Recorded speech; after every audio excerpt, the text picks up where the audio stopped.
At 8 or 9 years of age, you talk in the book about how exposed you were to sex. You saw it. There were adults who should not have been, but were coming on to you even when you were a child. What did that do to you to be exposed to sex at that early age? Well, like anything else when you're a child, whatever you're taught, it goes with you. From how to eat cereal with a spoon and a bowl with milk, to walking, because you're a child. We're talking 8, 7. Those, to me, now that I have kids, are the time where you're wide open and you're going to learn the curse words that you hear, and every now and then you're going to say them. You might even pick up a cigarette here and there, and you may try to light it and burn yourself for the first time. If there's a gun in the house, you might pick up a gun if they leave it around, or you looking and they don't even realize you looking and seeing where they put it at. When you're a child, you don't really know. You only see, and you learn, and you try to figure it out. It enhances your curiosity. It enhances your, before it's time. You're not supposed to be curious about a gun right now and how it works, because you're not supposed to see it now. You're not supposed to be curious about sex, because you're not supposed to see sex right now. You're supposed to be curious about the bowl, the spoon, the cereal, the milk. I'm not going to throw any of my people, my family, under a bus, but I feel I owe my fans at least enough for them to have an understanding of what I went through. And yes, I was molested when I was from 7 on to maybe 13, 14 or something like that, by people in my family. So, you know, I really think it's a generational curse, you know, because it goes on in the black community, I believe. Because as I grew up, I would ask a whole lot of people that I had met, have they ever been, you know, and they would say, yeah, as a matter of fact, I have, yeah. You know, some can remember, some can't remember quite detail-wise, but I remember. Sexually, it woke up my hormones a lot earlier than they were supposed to be awakened. It woke up my curiosity a lot earlier than it was supposed to be awakened. And I know that I became sexual at an early age because of that. I want to jump ahead because the 7-year turmoil that you went through vis-a-vis the trial for child pornography, your advisors, almost to a person, told you over and over and over again, while you're going through this period, Kels, do not put out sexually explicit material. Do not. The audience can't handle that. Your fans can't handle it. It's not going to be good for the outcome of this trial. Tone it down. Don't put that out. You ignore all of them. Do it anyway and get bold with it. It's during this period you put out Chocolate Factory, you put out Remix, you put out Ignition. Here they're telling you not to do this, and you put out a song about putting your key in the ignition. I read that and I wanted to ask, so I will, why it is that you went against your advisors? What is it that you were thinking, that you were feeling, that kept you doing that when everybody else told you not to do that? Well, first of all, let me say, you know, I wasn't bold about it, you know, and I didn't totally ignore them, because that would be the worst thing to do, is totally ignore your advisors or your lawyers. I listened to them, we talked, we discussed the situation. I felt strong, very strong, as I said many years ago about the trial, that I will have my day in court, you know, and I will be innocent, and I will walk away, and I will move on with my life. I said that in the beginning, I said that during the middle part of the trial and everything else. I look at my music like a soldier looks at his sword. You never put your sword down in the midst of a war. You never lay down in the midst of a war. And I think that my lawyers were good lawyers, great lawyers, but I didn't think they had that part down. And you have to be the soldier in the midst of the war to even understand that. And I was the soldier on the front line for my life, for my kids' life, for my fans. And I told them I would not lay down. I would not stop doing music. Why would I do that? I think that would say, oh yeah, he did it. I think that would say all of the things that people want to say about R. Kelly. So I did what I'm supposed to do. Like any fireman that goes up in the building, they don't get to the building and say, oh, wait a minute, that's just too much fire. But you're a fireman. So go and fight the fire. Don't care how much it is. I had to go and I had to do my music.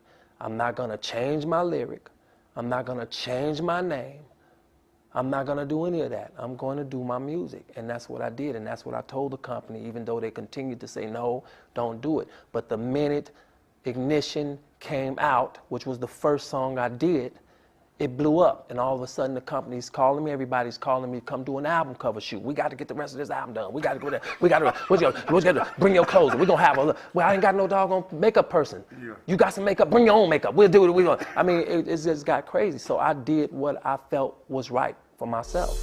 The rules are, the women come in, the guys come in to see the performer, okay? You get out there, you perform, you do your thing, you entertain the people, you talking to the people, but when you go, temperatures rising, and you got bras coming off, panties coming off, was that a part of it? Who ordered this? I mean, you know, who said that that's part of the rule? That's nothing I said, dude. You never heard me say, all right, take your panties off. Yeah. This section, take your bras off.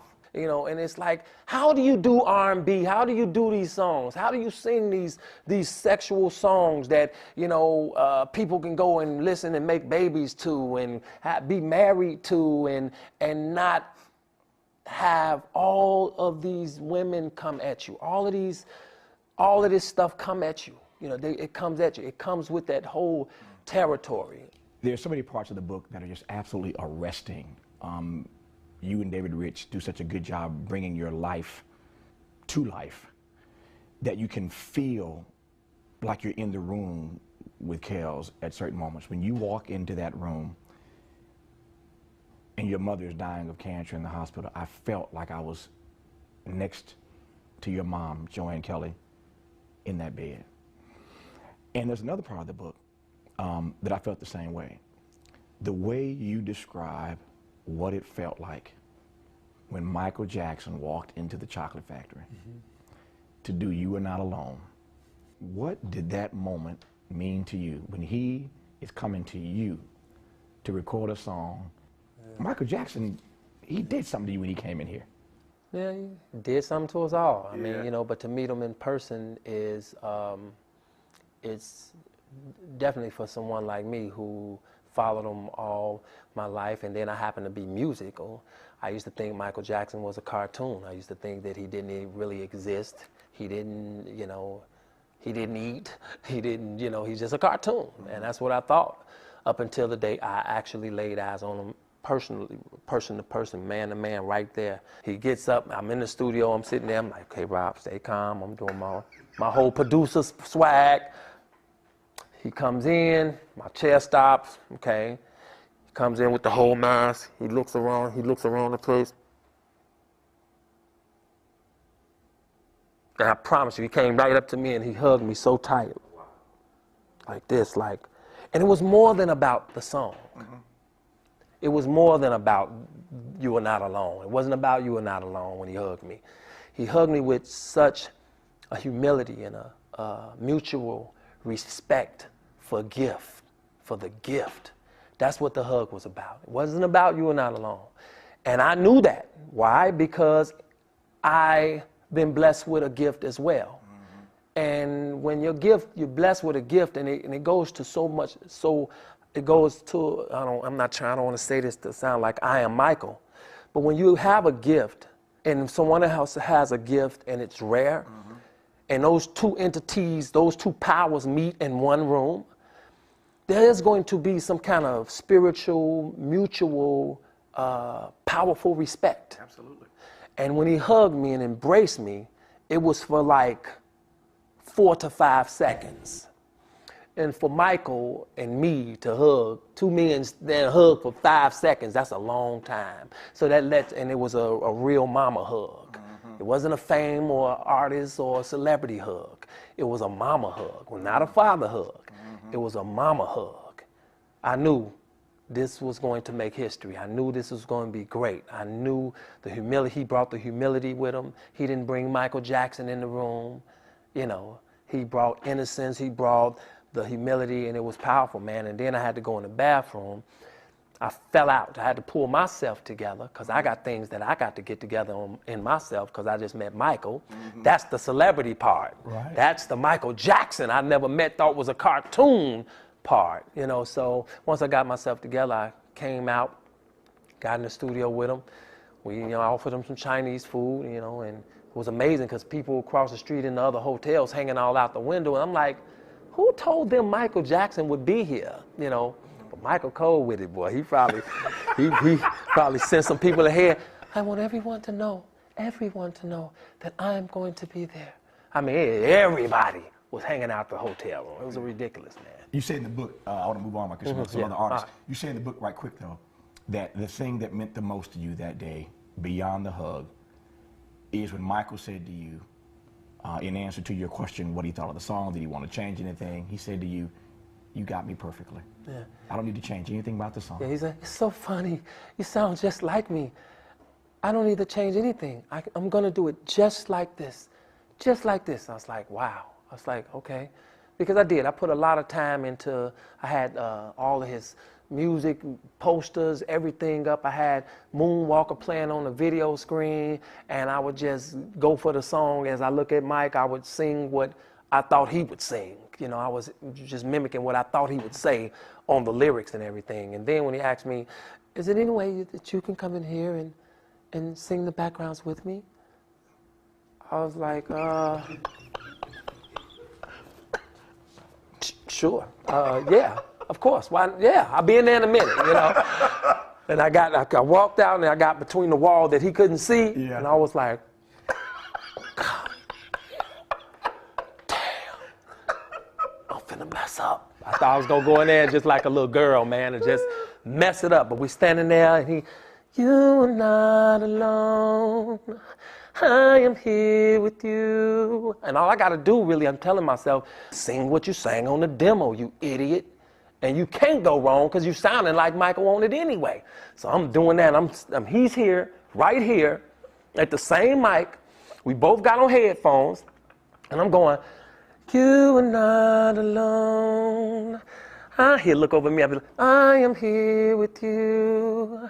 Though you're far away, I am here to stay. You are not alone. And you know, I got that little shake in his voice. Yeah. Man, I was just blown away. I'm standing here singing with Michael Jackson right here. I'm right here. I started to grab his hand, but I ain't want to do that. Yeah. I ain't want to do that. You know, this ain't We Are the World. This is, you know, you are not alone. Don't do it. So I started to grab his hand and just for good measure, you know, but I ain't do that. But it was a great time.